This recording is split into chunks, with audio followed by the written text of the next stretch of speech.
We are here to talk about alternative delivery methods and options that we have found that work when design bid build does not.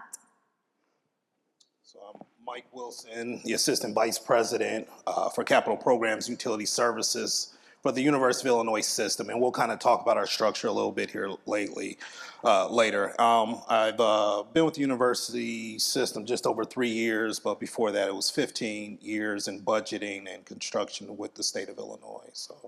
And my name is Angela Jacobs. I've been with the University of Illinois system for about 11 years and our office for about 8. Prior to this life, I was a CPA working in public accounting, so I've come a long way. Consider it a win. So as Mike said, we're going to talk a little bit about the University of Illinois system. Just to give you an idea of what parameters we're working with, I think we all know that every system and every university is very different, so we hope that that provides some parameters about how we operate. The University of Illinois system has 3 universities within it, so it's a relatively small system, but they are about as different as 3 universities can be. So our Urbana-Champaign University is our flagship. It was part of the Morrill Land Grant Act. It has upwards of 57,000 students now and is a member of the Big Ten. Our Chicago University is, of course, an urban university, given that it's in Chicago, and it has a large-scale medical campus, and but it is also a R1 large research institution. Finally, we have the University of Illinois Springfield, which is located in our state capital. So, unlike Austin or Madison, we have universities in both of our the state capital plus elsewhere. But in Springfield's case, it is a little bit of a smaller regional university.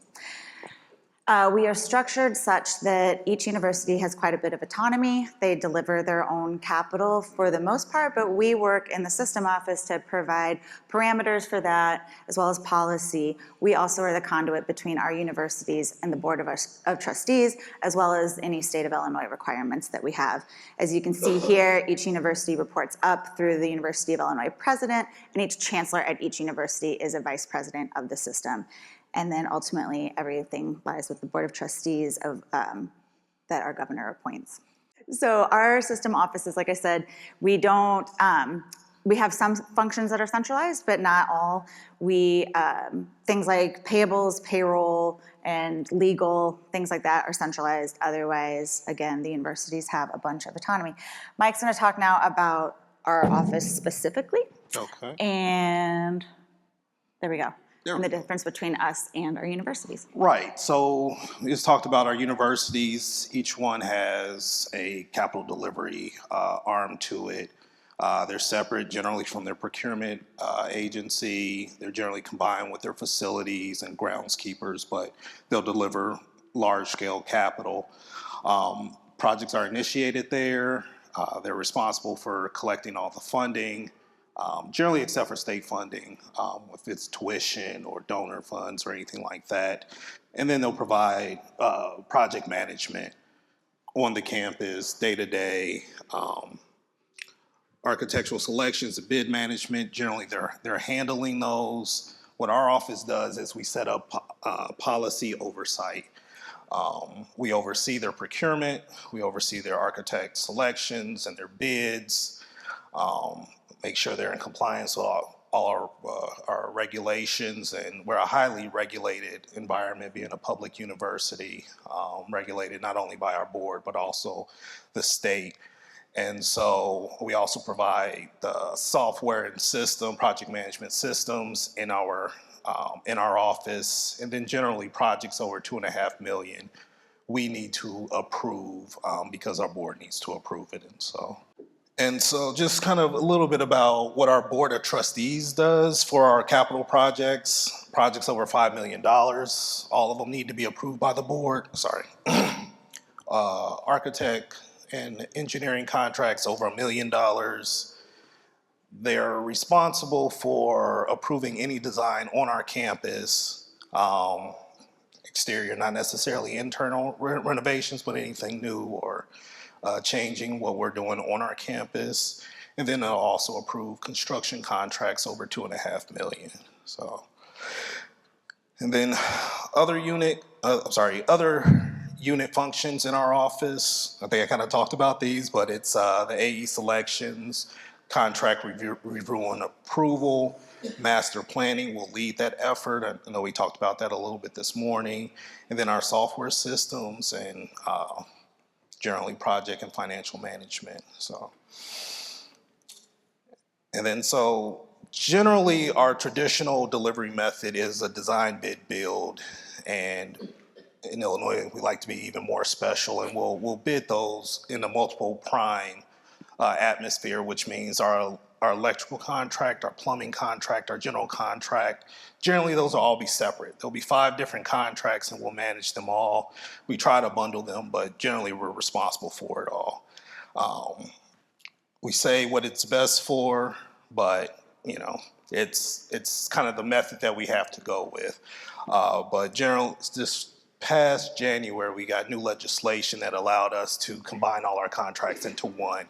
And so we call it single prime, but generally we're bidding out one construction contract, designing it all the way through and then bidding that out. And so with that, we go through a QBS for a particular project, and then we combine everything and just bid out one contract. And one example of that is our Discovery Partners Institute, which is our new research and tech jobs hub that's going to be going in the South Loop of Chicago, if anybody's understands Chicago at all, but it's a $285 million project. It's currently, I think January is when we're hoping to bid it, but it's been months and months of design. It's very specific of what we want, and it's also state funded, which has its own strings attached to it, but this is generally our way of doing construction most of the time. But it's very long and complicated, and So in situations like that, and particularly in light of the procurement relief that Mike alluded to that now allows us to utilize different delivery methods, we are going to talk about options that we've utilized that we find beneficial. I'm sure many of you have as well, and we'll gather that information in a second with a poll. But here's the alternative delivery methods that we're going to briefly touch on today. Design, build, P3s have been discussed a lot this morning already. We also utilize energy performance contracting, and we try and employ heavily retained vendors, especially in the architectural and consulting realm, as well as using job order contracting to deliver capital. So quick poll. We're not asking for specifics, but just in general, does your institution allow you to be a little creative with delivery? So this kind of gauges, again, your adoption of various delivery methods. I'm assuming the poll results just come. But I'm not sure. we'll see. Oh, nice. Oh, there we go. Well, so Illinois is really boring, like we said, and old-fashioned, so it's great that you guys are all really on the cusp of everything, but it looks like everybody has familiarity with many of them. So we're just going to give a few examples of projects within our system that we've used to deliver. Yeah, and so in January, like I said, we got 2 new tools, and one of them was single prime, where we're allowed to bid a contract as one single contract, which saving us lots of time and manpower and mitigating a lot of risk. But design build is the other one that's pretty new to us, but we did get authority to use this in January, and so with this, I think we're looking at projects that are have fewer specific design requirements, and we can be more flexible with the design team, get the design and the builder on under contract, and allow us to pull things together and make sure that things are coming in on time and on budget. We'll get to market a lot faster, but be flexible enough to make changes as we need to. And so an example of this is also state funded, but this is our new drug discovery research pavilion that we're hoping will get started here really soon. But this is in Chicago. It's going to be a $200+ million building.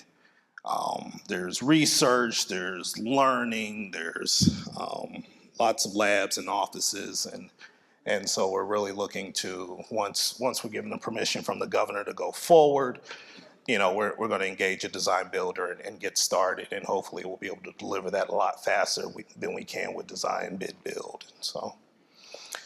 And so energy performance contracting is something that we actually use on and off, honestly. We don't always use this, but this has been coming up a lot lately. We're actually doing a facility condition assessment to look at our deferred maintenance across our whole system, and we have a task force to figure out how to deliver on this deferred capital. But one of the tools that I know we'll use more of is our energy performance contracting. We will have vendors kind of under a retainer, but we've already pre-selected certain vendors that will be able to design and implement a solution dealing specifically with deferred maintenance. We have smaller projects that are $1 million or $2 million, but then we've had a couple of really large ones that are in the $20 million range, lighting retrofit, controls, HVAC, so that type of deferred maintenance that we're trying to deliver quickly and be flexible and figure out what makes the most sense. And then our public-private partnerships, we've done quite a few of these, and these are probably currently our quickest methods of delivering capital. I won't say our cheapest, but I'll definitely say our quickest. And this is generally we'll use this when we don't necessarily have the cash on hand, but it's coming from an area that we know can make rent payments and be able to finance it over a longer period of time, where we don't necessarily have to issue bonds ourselves to pay for it. And so our business college, our engineering are definitely examples of facilities that would use this. But generally, it's a lot like design build, but we also have a funding mechanism to it where we'll end up signing a long-term lease. And right now, I think we're capped at somewhere, it's either 20 or 25 years. So I think I heard one about a 65-year one. That's kind of exciting to us because there's a lot we can get done with that. But 20 to 25 years is where we're at with that. And so some of our projects, our campus instructional facility, and the way we do this, we'll issue an RFP saying we're looking at doing a couple of public-private partnerships with one developer, and we can actually do multiple projects on that one RFP. And so this was an example of one that we did. And then this was another one where it was a feed mill research center, and this was a $20 million one. It went down. Was taken down and built very quickly, and I don't have the time frame on it, but there's no way that we could have done this with our standard design bid build methodology, and so that's worked out really well for us. And just to show anybody who hasn't been to Illinois, that's how it kind of looks, at least when you're outside of Chicago. So. And what we use a lot of, and sometimes we'll have 65 different retainer contracts across our system, and each university has their own little bundle of retainers. And so we'll use these for design when our projects aren't $5 million. So we'll do a QBS for these and get them all lined up. But generally it's projects under $5 million. Sometimes it's for feasibility studies for larger projects, consultant work. Like I said, we go through the QBS process. Any given retainer project, we can only do $1 million in fee for them. No, I'm sorry, $1 million over the year. I think $750 per project. But these are multi-year retainers with renewals, so we don't do them. So we don't do it every year. So we can do up to like 5 years on a retainer contract. And then job order contracting, and this one I think we're gonna gain a lot more traction in using. Right now, we currently use it for projects up to $250,000, and which 10 years ago you could get some decent sized projects with that. But now today, we struggle to even find projects to engage our job contractors on. But this one, I think we're going to have to really up the ante on it, especially as we look to deliver more of our deferred maintenance. But these are those small jobs where generally we don't expect to have a design.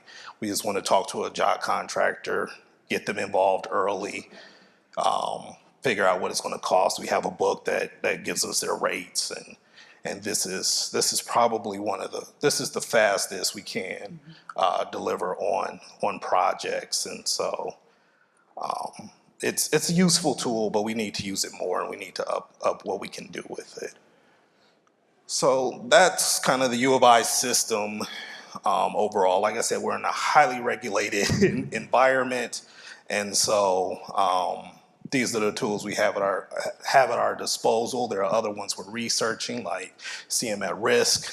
We're currently partnering with University of Chicago on a major Chicago quantum exchange building, and so we're trying to learn from our partners there at University of Chicago on that delivery method, and work with our legislature to get that enshrined in legislation. But generally what we have now is everything that's allowed for us to do in legislation, which, and if we talk about design build and single prime, it took, I think it was 15 years for us, the first time we took it to our legislature to the time it got passed. And so I haven't been here that long, but in my former life, I worked at the state's capital development board, which actually manages construction, including for U of I, and they've had a 15-year pilot, and so it really took us that long to get those delivery methods approved. But we've gone to market with I think we have 10 already this year, and they've definitely come back.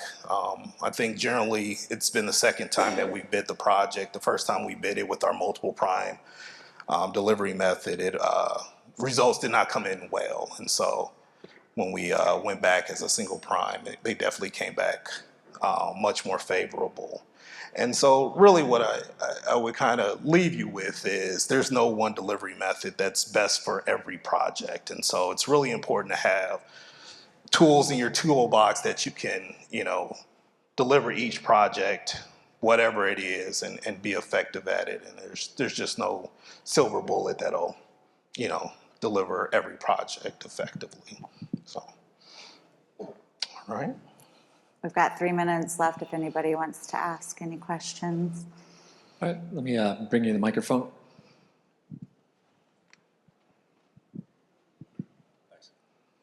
I guess this question's for Mike.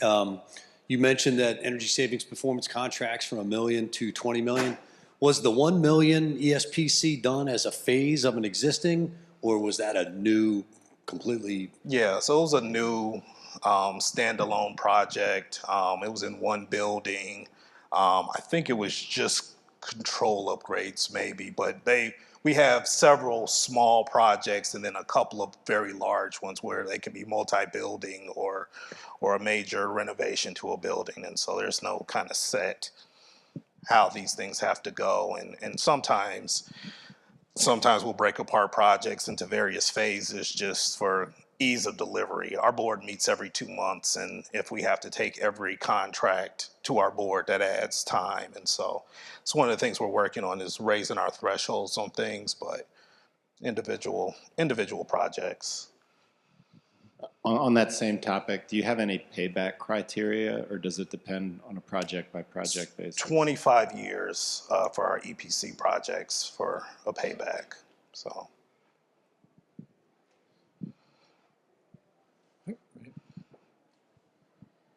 I had a question on the design build. You had a comment that as an architect, I was rubbed a little the wrong way, where you said, the design aesthetic is important, but the details are less important, right? So how do you bridge that gap when you've got an issue with the design and those details? Do you bring somebody in? Do you rely on the contractor to work through that? So the way our design build is set up is we would actually bring on a bridging firm initially to kind of help put on paper what it is that we want to build. I think generally, that's who we would work with, kind of with the design builder if there was a problem or things just weren't quite working out the way we expected them to. But that one, like I said, we're fairly new to. Like design build and P3s are very similar, but that one, just a pure design build, is something we're fairly new to. But that's our process. So we're a bridging firm. Okay, well, we're just right out of time. I want to thank you, Angela and Mike, for joining us to give this All great right. presentation. Thank you. All right, thank you.